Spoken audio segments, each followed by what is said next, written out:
નાની વાતમાં આપણે આજે નિર્જન કાનદાસ તથા મોહનદાસ કાણાના પ્રસંગોનું પુસ્તક છે. એમાંથી આપણે બે પ્રસંગો લઈશું, કેમ કે બંને પ્રસંગ એકબીજાને અનુસંધાનમાં છે. એક પાના નંબર 35 ઉપર અને બીજું પાના નંબર 29 ઉપર. પહેલા 35 વાળો પ્રસંગ વાંચશું અને પછી 29 વાળો. હવે કાનદાસ ગોકુળ રહે છે અને ત્યાં આગળ ઠાકોરજી સાથે સતત સાનિધ્ય છે, ગોપાલાલ સાથે અને ગોપેન્દ્રલાલજી સાથે. કાનદાસ કચ્છના છે અને પછી એ અહીંયા ગોકુળમાં રહે છે, ઠાકોરજીની પાસે કારભારીની સેવા કરે છે. હવે એ દરમિયાન ગોકુળમાં શરદ પૂનમનો દિવસ આવે છે. વ્રજમાં આસો સુધી પૂનમ આવી. એ સમયે વૃંદાવનમાં રાસલીલા જોવા બધા જાય છે. ઘણા વૈષ્ણવનો સમૂહ જવા માટે ભેળો થયો હતો. ત્યારે કાનદાસને બોલાવવા માટે મોહન નામે એક વૈષ્ણવ આવ્યો. હવે મોહન નામના એક વૈષ્ણવ કાનદાસને બોલાવવા આવે છે. રાસલીલા જોવા માટે વૃંદાવન જવાનું છે. હવે ત્યાં આગળ રાસધારી વૃંદાવનમાં અને વ્રજમાં રાસધારીઓ આવે, રાસનો સ્વાંગ ધારણ કર્યો હોય, એમાં રાધા કૃષ્ણજી બન્યા હોય અને એ લોકો રાસલીલા કરે. એ હજી પણ ચાલે છે અને ત્યારથી ચાલતું આવે છે. એ એની વાત ચાલે છે અહીંયા કે રાસલીલા જે રાસધારીઓ આવે છે એના દર્શન કરવા માટે મોહન નામના વૈષ્ણવ કાનદાસને બોલાવવા આવ્યા. ત્યારે કાનદાસે કહ્યું કે હું શ્રી ઠાકોરજીની રજા લઈને તમારી સાથે આવીશ. મોહન કહે, એમાં શ્રીજીને શું કહેવું, આપણે કાલ પાછા વળશું અને પાછા અહીંયા આવી પહોંચશું. કાનદાસ કહે, મારાથી તો રજા વિના ન અવાય. તેથી ગોપાલાલજી પાસે જઈને વાત કરી. ત્યારે ગોપાલાલજીએ રજા આપી કે હા જઈ આવ. શ્રીજી કહેવા લાગ્યા, ત્યાં રજપૂતો તથા નીચ તરકડા ભેગા થાય છે, તેથી સંભાળીને રહેજે. દુષ્ટ લોકો પણ ત્યાં લડાઈ કરતા હોય છે. ઠાકોરજી કાનદાસને ચેતવણી આપે છે કે ધ્યાન રાખજે, તું જા તો ખરો, પણ ત્યાં આવા લોકો પણ આવતા હોય રાસ જોવા માટે, એનાથી ચેતવીને રહેજે, ધ્યાન રાખજે. માટે તારે સૌ વૈષ્ણવની વચમાં રહેવાનું. ગોપાલાલજીને કાનદાસ કેટલા વાલા છે, એટલે કે જે બધા વૈષ્ણવની વચ્ચે રહેજે, જેથી કોઈ જાતની હરકત આવે નહીં. હરિવંશની અટારીમાં ચડીને રાસ જોજે. એટલે આટલું બધું ઝીણી ઝીણી વાત ઠાકોરજી એમને પહેલેથી સલાહ આપે છે કે આમ કરજે, આમ કરજે. એટલે કે જે હરિવંશની અટારી ઉપર ચડીને રાસ જોજે, કે જેથી ઉપાધિ થાય નહીં. સખા ભાવ છે ને. રાસલીલા જોવા માટે કાનદાસ પણ સૌની સાથે વૃંદાવન ગયા. ત્યાં માણસોની ભીડ ઘણી હતી. મંદિરની અંદર શ્રી કૃષ્ણ રાજાજીના સંઘ બિરાજે છે. તેમની સામે મોટો ગોળાકાર ચોક છે. ગોળ કુંડાળામાં ફરતા સર્વ વૈષ્ણવો પ્રભુના જશ ગાઈ રહ્યા છે. જાંજ મૃદંગ કરતાલ હાથમાં લઈને સૌ ગાય છે. વચ્ચેના ભાગમાં વ્રજવાસીના બાળકો બેઠા છે અને રાસ જુએ છે. કોઈ અટારીએ બેસીને જુએ છે. ત્યાં અનહદ આનંદ રેલી રહ્યો છે. પ્રાતઃકાળ થયો અને સૌ વિખરાઈ ગયા અને પોતપોતાના ઘરે ગયા. એટલે કે આ જે રાસ છે, રાસધારીઓ એનો રાસ આખી રાત જોયો, શરદ પૂનમની રાતે, અને પછી સવાર બધા પોતપોતાના ઘેર જતા રહ્યા. કાનદાસ પણ સૌની સાથે ઠાકોરજી પાસે આવી ગયા. ગોકુળ આવી ગયા વૃંદાવનથી. એટલે કાનદાસ ગોકુળ આવી ગયા ને ગોપેન્દ્રજી પાસે જઈને સર્વ વૈષ્ણવે વૃંદાવનમાં જોયેલ રાસની વિગતથી વાત કરી. ત્યારે ગોપેન્દ્રજીએ કીધું, ઉધાર કાને શું ગણ્યું, ગુસાઈના ઠાકોર શું રોકડ દીઠું જઈ વૃંદાવન ચિત ચોર. આ પંક્તિ આપી છે. હવે નીચે આપણે વાંચીએ. શ્રી ગોપેન્દ્રજી પૂછવા લાગ્યા, કાનદાસ તું ગયો તો ત્યાં વૃંદાવન ઠાકોરમાં તે શું જોયું, એ કે તો. કાનદાસ શરમાઈને કહેવા લાગ્યો, પ્રભુ મને શા માટે આવું પૂછો છો. હવે ગોપેન્દ્રલાલજી પણ કાનદાસની ઘણીવાર ખેલ કરી રહ્યા હોય છે, આનંદ કરી રહ્યા છે, એમની સાથે મશ્કરી કરતા હોય છે. એટલે હવે કાનદાસ શરમાઈ ગયા અને કહેવા લાગ્યા, મને શા માટે આવું પૂછો છો.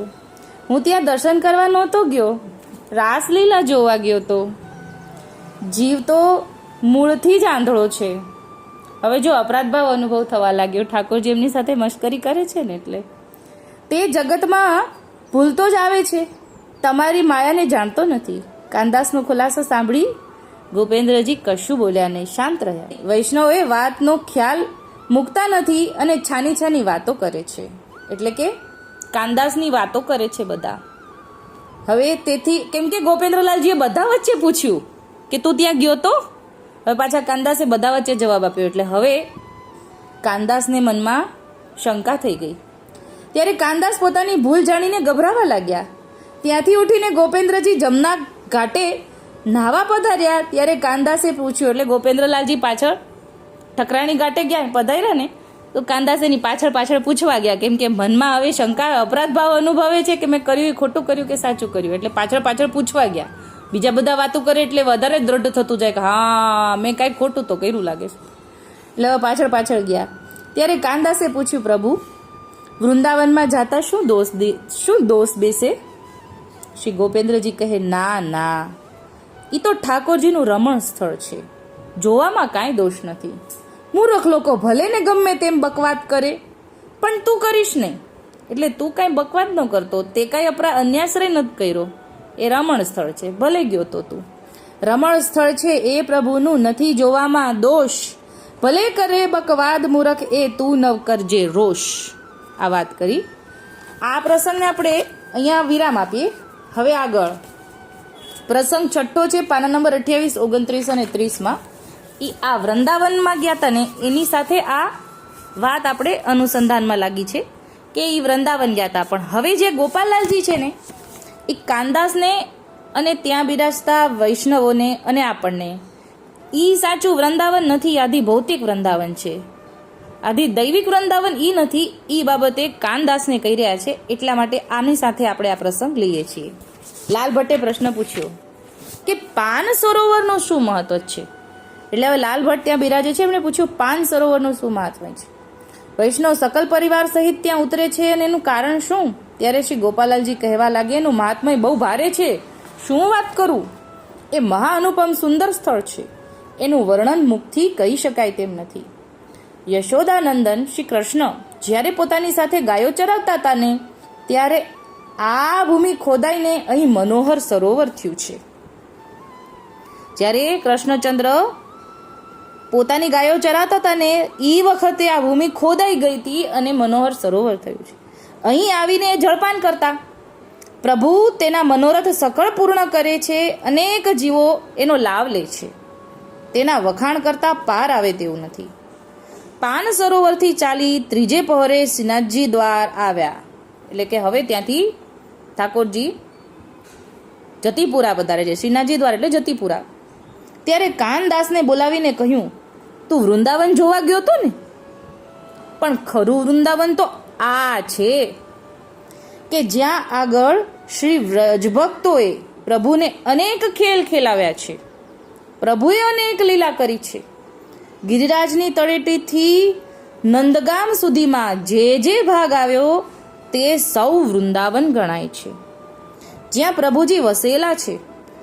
જાલંધરની સ્ત્રી વૃંદાને રહેવા માટે મહેલો બનાવ્યા, ઈ તો વૃંદાવન તે જોયું, પણ સાચું વૃંદાવન તો વલ્લભી વૃંદાવન તો આ છે.